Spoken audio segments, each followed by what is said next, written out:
Hi friends, நான் இன்றைக்கி காடை ஃப்ரை பண்ண போகிறேன். அதுக்கு ஒரு 2 காடை எடுத்துருக்கேன். எண்ணெய் ஊற்றிட்டு கடுகு போட்டுட்டு வெங்காயம் கருவேப்பிலை போட்டு அதுக்கு தேவையான அளவு உப்பு போட்டுக்கலாம்.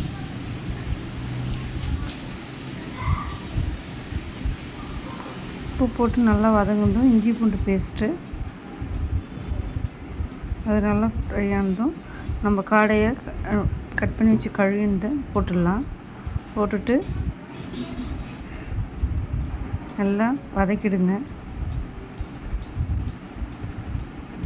வதக்கிட்டு அது கூட மிளகாய்த்தூள், கலருக்காக காஷ்மீர் மிளகாய்த்தூள்,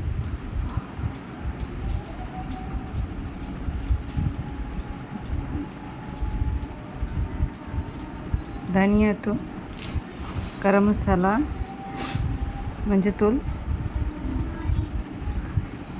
எல்லாம் போட்டு நல்லா வதக்கிடுங்க. அது நல்லா மசாலாலாம் அதில் நல்லா இதுவாகணும்.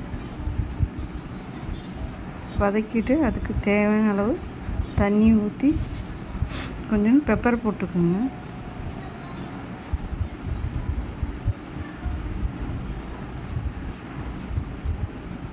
தேவையான தண்ணி ஊற்றி மூடி முன்னாடி தக்காளி,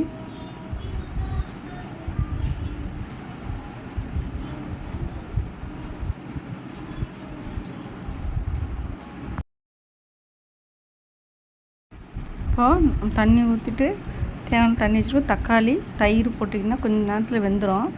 ஒரு 10 நிமிஷம் 15 நிமிஷத்தில் அது கொஞ்சம் தயிர்,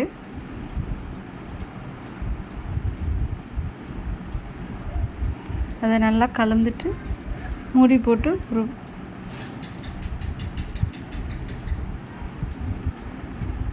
10 நிமிஷம் வேக வச்சுட்டு பார்த்திங்கன்னா நல்லா ஃப்ரை ஆகிருக்கும். கொத்தமல்லி தழை போட்டுட்டு அன்றைக்கி பிரியாணியோட நான் சர்வ் பண்ணுறேன்.